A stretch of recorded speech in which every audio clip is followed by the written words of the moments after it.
Hello and welcome everybody to the first edition of 2017 NFL predictions.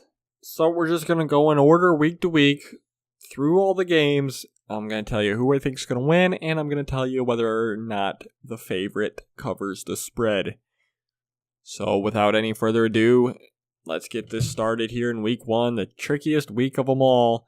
It starts tomorrow night, Thursday, September 7th. Kansas City Chiefs at New England Patriots. The Patriots are a 7-point favorite, defending Super Bowl champions.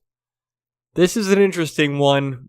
Pretty high spread, in my opinion, because it wouldn't surprise me if the Chiefs keep it close. I think ultimately the Patriots do win.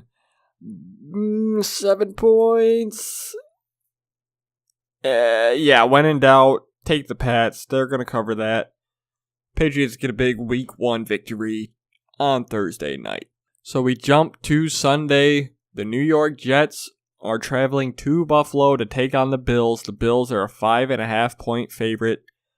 And the Jets may very well be the worst team in the NFL this year. I don't know how they're going to win a single game starting with this one. I don't think there's any doubt that the Bills win. 5.5 points, the Bills probably even cover. The Jets are going to be bad. Alright? Bad. Alright, next up is the Philadelphia Eagles against the Washington Redskins. Redskins at home as a 2.5-point favorite. NFC East showdown. This one is another interesting one. I think this game's pretty much a toss-up, which makes me lean towards the home team, which it looks like Vegas has done with a 2.5-point spread. I'm going to go ahead. I'm going to take the Redskins, and I'm going to take them to cover that 2.5 points, just because it's not a very big spread. All right, so then we get the Oakland Raiders at the Tennessee Titans. Now, I think on paper, the Raiders are obviously a better team than the Titans. Titans are a 1-point favorite, by the way. The thing that's tricky about this one is it's a West Coast team playing in the Eastern time zone at 1 p.m. Where's Tennessee in the Central? Either way, it doesn't matter. These games are always tricky for West Coast teams, but I think the Raiders are just better than the Titans by enough of a margin to overcome that. On the road, on the East Coast, I think the Raiders win outright as a 1-point underdog against the Tennessee Titans. Up next, we got Jameis Winston and the Buccaneers going to Miami to take on the Dolphins, and I don't believe this one. The Dolphins are a 2.5-point favorite. Okay, they're at home, but what? I don't understand. I don't understand how the Dolphins are favored in this game, to be honest with you, because not only are they not going to cover that spread, they're not even going to win the game. Buccaneers are going to win outright in this one. Jay Cutler throws 7 interceptions. All right, next up is the Jacksonville Jaguars on the road against the Houston Texans. This game could get ugly. The Jaguars are right up there with the Jets when it comes to complete ineptitude. And the Texans' offense probably isn't going to be very pretty either, but their defense is going to be enough. They're going to win this game. 4 points is quite a bit for the Texans just because of that offense, as I mentioned, but I think the Jaguars are bad enough on the road to not cover that. Houston wins and covers the 4. Then we got Arizona, the Cardinals on the road taking on the Detroit Lions as a 3-point underdog. Another case of a West Coast team playing in the Eastern time zone. Cardinals, I don't think they're as good as they have been the last few years. The Lions, I think, are going to be pretty good. The Lions have only lost 1 season opener in the past 7 years. That was 2 years ago. I just think the Lions are going to be ready to play at home, and I think the Lions win. 3 points, I mean, it is the Lions. You know, if they do win, they might require a last-minute comeback. So 3 points is a tricky spread for them, but I'm going to give them the benefit of the doubt week 1. I think the Lions win and cover the 3. Then we got the Atlanta Falcons, 6-point road favorites going up to Chicago to take on the Bears. Obviously, the Falcons are a much better team than the Bears. On the road to start the season, 6 points. That's a tricky one. It will be interesting to see just how bad the Bears are this year. I think they will be a little better, but they were really bad, and they have been really bad the last couple of years. It'll be interesting to see how the Falcons bounce back after last year's debacle in the Super Bowl, and if they can repeat at all in terms of returning to the Super Bowl or just returning to that level of play that they had last year.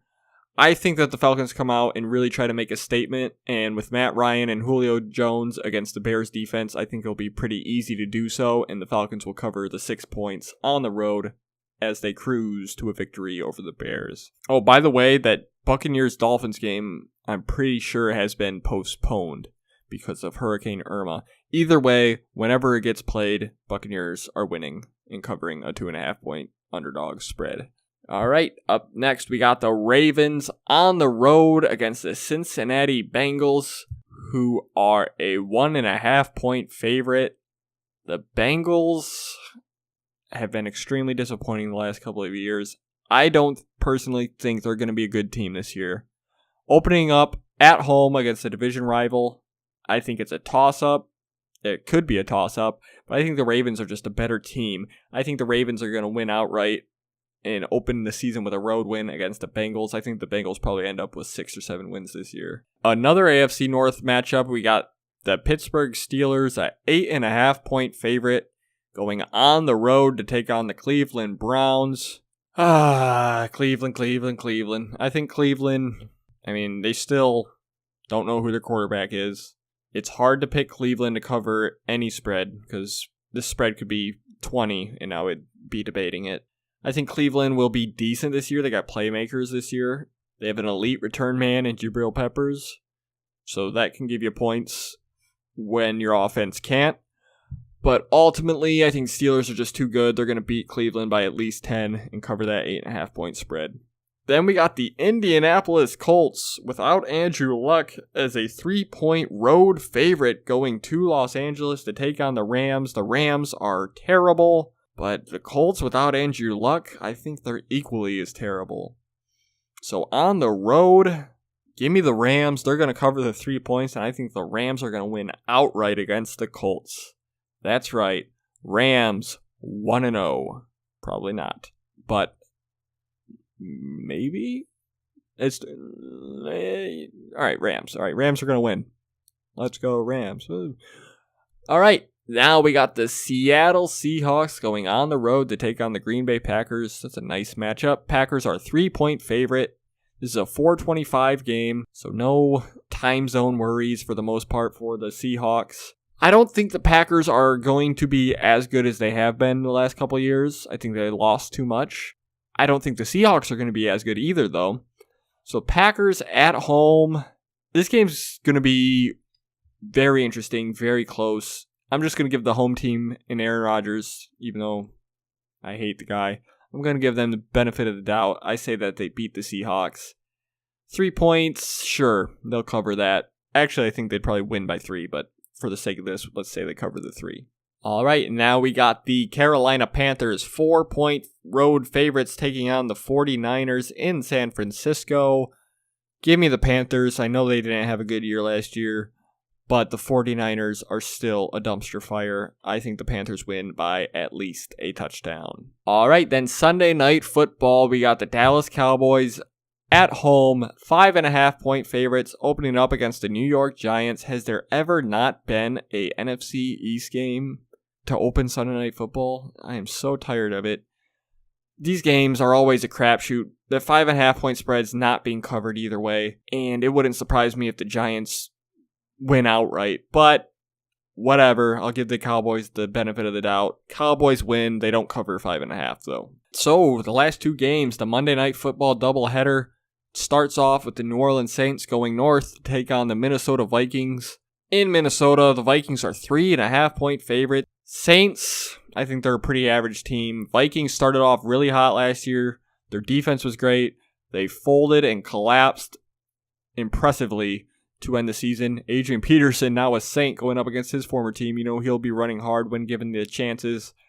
These games, when it's even like this on paper, and it's Monday Night Football, you just have to go with the home team. I think the Vikings win, and I don't think they covered the 3.5 point spread, though. I think they win by a field goal. So Vikings win, Saints cover. Wrapping up week 1 is the Los Angeles Chargers. Gross. Going on the road to take on the Denver Broncos as 3.5 point underdogs. The Broncos, I think they'll be okay this year. I think the AFC West will be interesting between them, the Raiders, and the Chiefs. Chargers, I don't think are going to be very good. They have the potential to be. They have a lot of talent. It'll be interesting to see how Keenan Allen performs this year, as well as some of their other offensive playmakers. But again, Monday Night Football, you just have to go with the home team in these primetime games because the win-loss record is astronomically slanted towards the home team. And because I don't think the Chargers are going to be very good, I think that they fail to cover the 3.5 as well in the loss to Denver. So there you have it. The week 1 picks, just kind of ran through them because there's really nothing to break down, nothing to go over. Next week's episode will probably be much longer as I look back on all the picks and then go forward with making our picks, knowing what we know after a week of NFL football.